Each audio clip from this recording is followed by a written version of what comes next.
घवघवीत यश मिळालं. काँग्रेसचं मागील जे महानगरपालिका होते त्यात बराबर किती होतं माहिती का आपल्याला? बराबर हा, मीच होतो त्यावेळेस त्यांच्यासोबत. किती होतं बराबर? 2-3 काँग्रेसचं आणि भाजपाचं 2-3च जागेचा काही तर फरक होता ना. बरोबर. म्हणजे दोघांना समान जागा मिळाल्या 35-36 असं. काँग्रेस आणि दोघांची सत्ता राहिली. 2.5 वर्ष काँग्रेस राहिलेले, 2.5 वर्ष भाजप राहिलेलं आहे. तुम्हाला काँग्रेस सोबत जायचंय म्हणून तुम्ही काँग्रेसवर टीका किंवा त्याच्यावर बोलायचं टाळतायत का? लातूरकरांना दोघांनीही त्रास दिलेला आहे. तुम्हाला भाजपाच्या वरून बोललाय. आमचं प्रेम कधी महाविकास आघाडीच्या सोबतच या ठिकाणी असणार. आम्हाला कुठल्याही परिस्थितीमध्ये भारतीय जनता पक्षाची सत्ता या महापालिकेमध्ये एवढ्यासाठीच नसते. मागच्या वेळेस जे लोकांनी अनुभव घेतला परिस्थिती अशी होती की इथं उमेदवारच त्यांना मिळतील का नाही अशी परिस्थिती होती. पण आता हे सगळं गणितच भारतीय जनता पक्ष जातीवर निवडणूक आणून ठेवतो. आणि म्हणून अर्चनाताई तिकडे गेल्यामुळं, बसवराज पाटील गेल्यामुळं, रमेश आप्पा असतील किंवा आणखीन त्यांचे जे काय असतील त्यांच्यावर आज जी काही परिस्थिती मागे होती आता त्यांना असं वाटतं की आता जे निकाल समोर आले नगरपालिकेचे त्याच्यावर असं वाटतं की त्यांना आता इथं आपण काही चुका केल्या असतील तर पुन्हा एकदा गाडीवर चढून ज्या पद्धतीने ते रुमाला हलू लागते की पुन्हा एकदा आपलं लातूरमध्ये तीच परिस्थिती होईल. पण लातूरमध्ये ती परिस्थिती होणार नाही. लोकांनी सगळं ओळखलेलं आहे. काँग्रेसच्या नेत्यासोबत चर्चा तर झाली का की आघाडीच्या? का आम्ही छोटे ज्यांना कुणाला या ठिकाणी महाविकास आघाडीचं नेतृत्व करायचं चर्चा करायचं काम कुणाचं आहे? तुमच्या लोक 3 जागा मागायला गेले पण 3 जागाला बी आता दाखवत ना आपण किती मागणार आहेत ते घोडामध्यांसमोरच आहे. समजा आमच्या 10 असतील 11 असतील आमचे उमेदवार जर त्या ठिकाणी जाऊन जर त्यांना आमचे अध्यक्ष जाऊन भेटल्यानंतर त्यांच्याशी तडजोड करत असताना जर हे म्हणले की आमचे उमेदवार द्या, ह्याच उमेदवार आता उदगीरमध्ये काय झालं? नगर अध्यक्षाचे कॅन्डिडेट महिला मुस्लिमची आमच्या पक्षाची होती. आमच्याकडे तिकीट मागितलेलं होतं. उदगीरमध्ये त्याने दुसरा उमेदवार काढायला पाहिजे होता आणि आम्हाला सांगायला पाहिजे होतं की आमचा उमेदवार हे आहे, तुमच्यापेक्षा आमचा उमेदवार चांगला आहे, जास्त सगळ्या ताकदीनं निवडणूक लढवू शकतोय किंवा लोकातला उमेदवार आहे, आमचाच उमेदवार घ्यायचं ना आम्हाला सांगायचं त्या ठिकाणी तुमची ताकद नाही. आमच्याच माणसं इथले घ्यायचे आणि म्हणायचे तुमचं इथं कोण आहे? जर कोण कोणाचे हे दाखवायचं घोडामध्ये समोर. महानगरपालिकेत गेल्या वेळेस किती होती राष्ट्रवादीची? गेल्या वेळेस एकच होता. राहिले का ते राष्ट्रवादीमध्येच राहिले का? आता हे कुण्या पक्षात आहेत मला माहित नाही. त्यावेळेस आज पण परत आज दुसरीकडे जाऊन गेले. 70 जागा लढवणार आहे राष्ट्रवादीच्या. असं फिरून आले जरा 2-4 घरी जाऊन. राष्ट्रवादीमध्ये होते एकच होते पण सगळ्याला भारी आहेत हे लक्षात ठेवा. 70 जागा लढवणार आहे. बघू आता कोण कोण आमच्या सोबत येते मित्र पक्ष त्यांना किती जागा द्यायची आम्हाला किती घ्यायच्या. आमच्याकडे तर मला वाटतं किती 45 लोकांनी काहीतरी 50 लोकांनी आमच्याकडे अर्ज इंटरव्ह्यू दिलेले दाखल केलेले आणि अत्यंत नवीन चेहरे आहेत. आपण जर सगळा तुमचा मीडिया आमच्यासारखे पुढारी जर त्याच ह्याच्यात फिरले तर कधीच लातूरचं चांगलं होऊ शकणार नाही. कधी तर नवीन चेहरे पुढे आले पाहिजे तरच लातूरचा विकास या ठिकाणी होऊ शकणार. जातीवादी पक्ष भाजपनं पहिल्यांदा निवडणूक प्रमुख म्हणून अर्चनाताईचं नाव घोषित केलं होतं. नंतर अचानक बदलून आता संभाजीरावचं नाव आहे. त्यांच्या नावाला विरोध होता कारण तुम्हाला माहिती आहे माग पालकमंत्री असताना किंवा ज्यावेळेस त्यांनी नेतृत्व करत होते त्यावेळेस लातूरचे अनेक कारणामे आहेत. तुमच्यात काही गट तट आहेत का? असतील तर मग काही नेते दिसत नाहीत किंवा व्यापाऱ्यांसोबतच्या वागणुकी असतील त्या सगळ्या लातूरकरांना सांगण्याची गरज नाही. आता त्यांना असं वाटतं की आता सगळं विसरलेत आणि सगळ्यांची ताकद एकत्रित झाल्यामुळे आता पुन्हा आणखी नेतृत्व पुढे येऊ शकेल. तुमच्यात काही गट तट आहेत का? असतील तर काही नेते दिसत नाहीत. आमच्यात पूर्ण गट आता आहेच आमचा एवढा पक्ष. नाही पण काय तुमच्यातच म्हणतोय मी तुमच्यातच काय गट तट आहेत पक्षांतर्गत? ते सांगायला तुम्ही सांगायला तुमचे उमेदवार किती आहेत? नगर अध्यक्ष एकच आहे. काय विषय जोडायचे आम्हाला दुसरे एक गट दिसत नाही तुमचा म्हणून आमच्यात गटच नाही तो. गट नाही तट नाही काहीच नाही. विषय सांगतात यार. तुमच्या पक्षाचे प्रदेश सरचिटणीस आणि माजी जिल्हाध्यक्ष संजय शेट्टी यांनी विरोधच नाही पत्रकार नाही आता कसं आहे त्यांच्यावर फार मोठी जबाबदारी होती. रोहित दादा ते सगळे महाराष्ट्रात येऊ लागले. तुम्ही निरोप दिलाय काहीच निरोप नाही करत माहित नाही मला आणि काही. या शहरामध्ये एवढा आज कसं आहे आता त्यांनी सांगितलं सर. सकाळी मला फोन आला की काल म्हणले होते की रात्री काहीतरी आपल्याकडून अडचण झाली वाटते. आज अध्यक्षाचा फोन आला की आज आपल्याला पत्रकार परिषद घ्यायची आहे आणि तुम्ही या. मी आलो इथं. आता त्यांना निरोप दिलेत का अध्यक्षांना नाही दिलेत मला त्याच्यात माहिती. विक्रांतनी सोबत इच्छा जर व्यक्त केली तर मग काय तुमची भूमिका काय? दोन राष्ट्रवादी एकत्र येण्याच्या विक्रांतनं भूमिका आता स्वच्छ केली तर तुम्हाला माहिती. विक्रांत काँग्रेस सोडून कोणाकडे गेले आणि त्यांचं कुणासोबत कनेक्शन आहे का? आता ते वरून एकत्रित युती होणार असं आहे ना? मी तुम्हाला तेच सांगितलं. वरून जरी एकत्रित झाले तरी इथं आमचं जमलं पाहिजेत ना, असा विषय. औशामध्ये आणि अहमदपूरमध्ये सत्तेत असून देखील त्यांना काही हे करता आलं नाही आणि जातीचे समीकरण घालून काही निवडणुका लढल्या जात आहेत. जनार्दन वाघमारे असे म्हणाले की भविष्यात निवडणुका हा लोकशाहीला घातक होत आहेत. तुम्ही कशा पद्धतीने सामोरे जाणार? नाही आता हे बघा, लढणं तर अपेक्षित आहे. लोकशाहीमध्ये जर आम्ही विरोधच नाही केला, आमची भूमिकाच नाही मांडली, ठीक आहे, परिणाम काय होतील ते होतील. पण जे विचार आहेत आमचे आदरणीय पवार साहेबांचे विचार असतील किंवा या देशाचं संविधान असेल, देशाची लोकशाही असेल, हे जीवन ठेवण्यासाठी तर होत नाही. आम्हाला लढलं पाहिजेत ना. का असं होऊ लागलं म्हणून घरात बसल्या चालणार आहे का? आमची लढायची भूमिका लढवूयात आम्ही आणि लढत राहू. स्वबळावर लढणार आहेत. आता तर आम्ही एकटेच आहेत नाही. कारवा बनते जाईल, जे जे येतील त्याला घेऊन सोबत घेऊ, नाही तर एकटं लढू. महाआघाडीमध्ये छोट्याशा पक्षाची छोटीशी जर मागणी मान्य नाही झाली तर काय? आमच्याकडं का मान्य आम्ही काय आमच्याकडं तर काय खूप तुमच्याकडे 51 लोकांनी अर्ज दाखल केले. 50 असले तर त्याच्यात लढणारे किती आहेत? आणि त्या ते सगळ्या इच्छुकच असतील ना लढणारे. इच्छुक बी असले समजा, त्यांच्यापेक्षा त्यांचा उमेदवार तर तिथं सरस आला. आणि आमच्या सगळ्या नेत्याला महाविकास आघाडीचे जे आमच्यासोबत बसणार आहेत त्यांना वाटलं की आता आपण निवडणूक लढवायची म्हणून आम्ही लढणार नाही. तर जर सक्षम उमेदवार पर्याय त्यांच्याकडे असेल की तर आम्ही माघार घेऊ.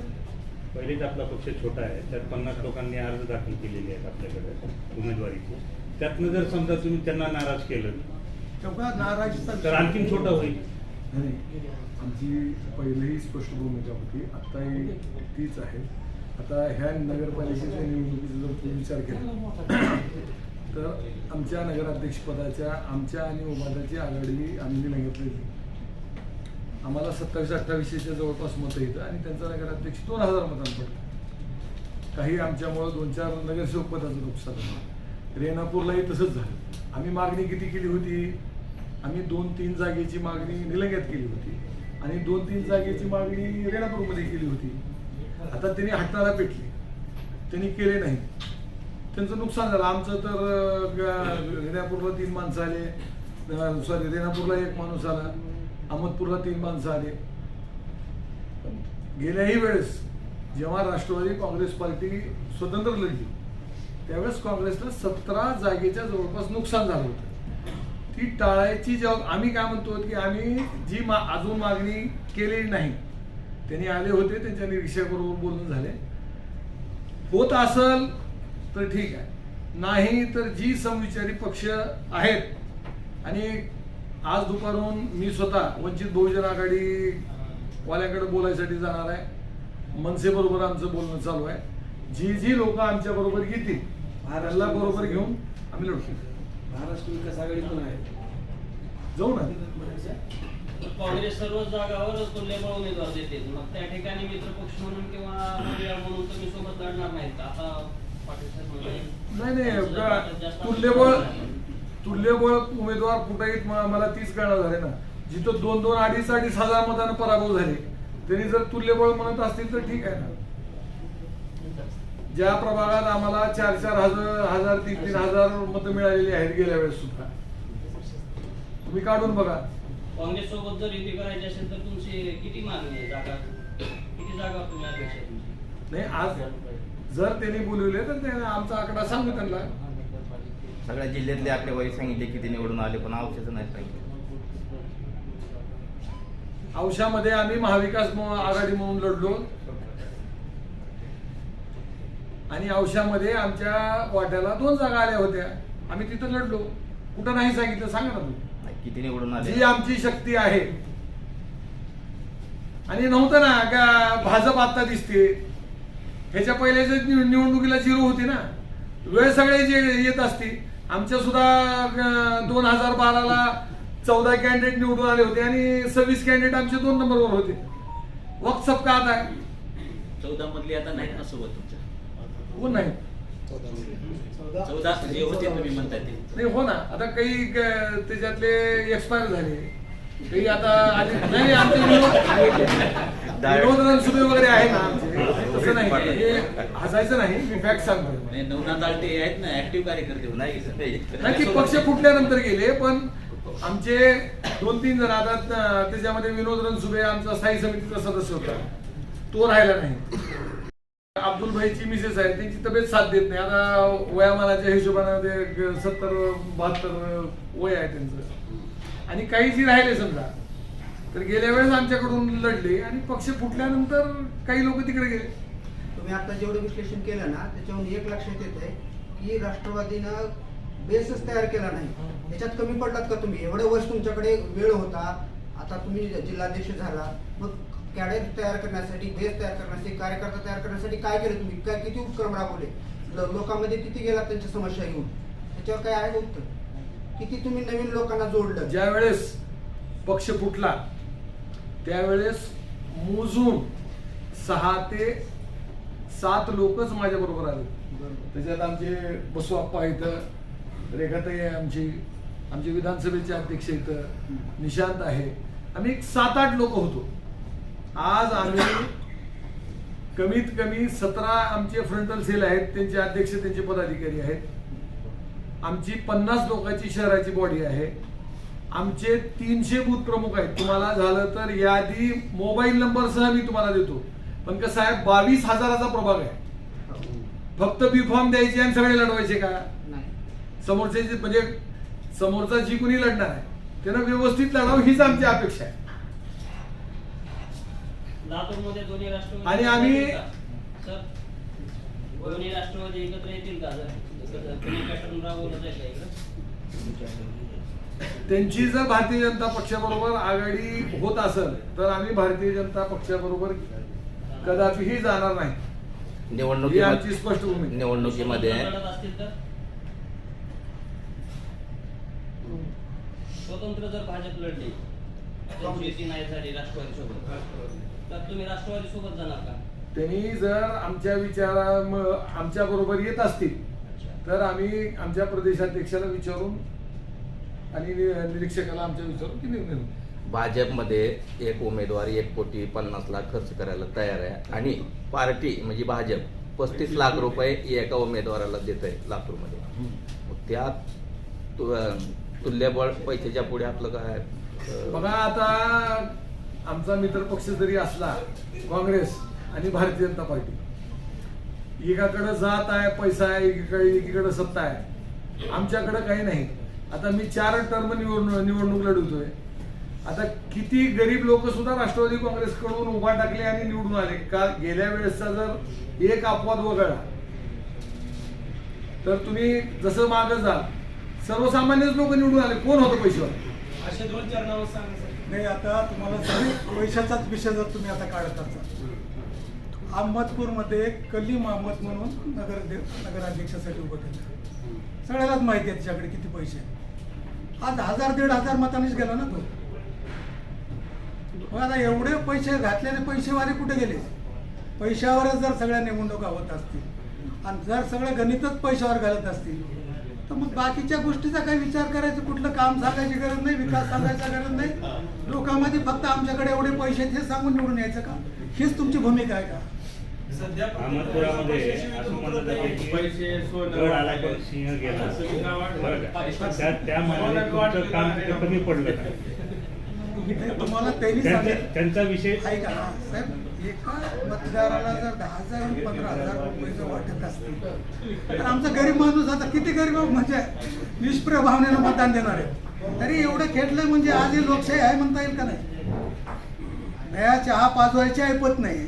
त्या माणसाला जर 8,000 मतं मिळत असतील अहमदपूरमध्ये आणि हे आता तुम्हीच आता सांगितल्यासारखं भारतीय जनता पक्षावरून 5-5 कोटी दिलेले तुम्हालाच माहिती असतील आकडे. आमच्या समोर नाही दिलेच तुमच्या सहकार्याने सांगितलं देणार आहेत अशी चर्चा आहे म्हणून हो तुम्हाला. साहेब, माझ्यासारख्या सर्वसामान्य कार्यकर्त्याला 20 वर्ष लातूरकरांनी टिकवलंच ना. 20 वर्ष राहिलोच ना. तुम्ही तळागाळातले कार्यकर्ते आहेत. काय येत असेल तुम्ही तळागाळातले कार्यकर्ते तुम्ही टिकला टिकू शकत नाही. पण सर काल मागे लातूरात जरी पक्ष छोटा असला तरी महाराष्ट्रात मोठा आहे, बरोबर आहे ना. त्या मनाने तुमच्या मागे शरद पवारांची ताकद आहे. म्हणूनच बसला तुमच्या. पण त्यांना शोभल असं आपला आकडा एखादा जाहीर करून टाका की आम्ही नाही जर महाआघाडी झाली किंवा स्वबळावर लढायची वेळ आली तर एखादा आकडा तुमचा काय आहे डोक्यात तो सांगून टाका. आमच्याशिवाय सत्ता होणार नाही कुणाची एवढा आकडा सांगतो तुम्हाला. गेल्या वेळेस झाली नाही. गेल्या वेळेस काँग्रेस जी काही सत्तेत बसली, स्थायी समितीला माझ्यामुळे बसली, उपमहापौराला माझ्यामुळे बसली आणि महापौराला माझ्यामुळे बसली. मीच किंग होतो ना. किंग मेकर कदाचित आता ते दोघं तर एकमेकाकडे जाणार नाही. आमचे जर बऱ्यापैकी आले तर आम्ही कुणाकडे गेल्यापेक्षा तुम्हाला जर गरज असेल तर आमच्या सोबत या आणि आम्हाला चान्स लागू शकेल. काय सांगताय. विक्रांत गोजमगुंडे सरांचं आणि सरांचं खातं चांगलं जमतं एखाद्या होऊ शकते का. आपल्या साहेबाचं मुंडे साहेबाचं जमत होतं. अशी मैत्री असू शकते. राजकारणाविरहित ते मैत्री आता आपल्याला माहिती आहे. पक्ष वेगळा, मैत्री वेगळी. पण साहेब पवार साहेबांचा पक्ष आहे, गरीब पक्ष म्हणतो का त्यांनी रुमाल झटका तर 100 कोटी येते तुमच्या लातूरसाठी. तशी परिस्थिती तर निर्माण होते. तसं सांगा त्यांना. राजा बैला तेच म्हणालो तुम्ही कशी परिस्थिती निर्माण करा. आम्हाला बळ द्या म्हणून. जर वाटलं तर तुम्ही बोलण्यासारखे होऊ शकते. स्वबळावर लढवतो म्हणायचं. काय झालं. प्रसिद्ध केली की लातूरमध्ये 2019च्या निवडणुकीमध्ये 54 कोट्याधीश उमेदवार आहेत. त्याच्यामध्ये राजा मल्हार साहेबांचे एक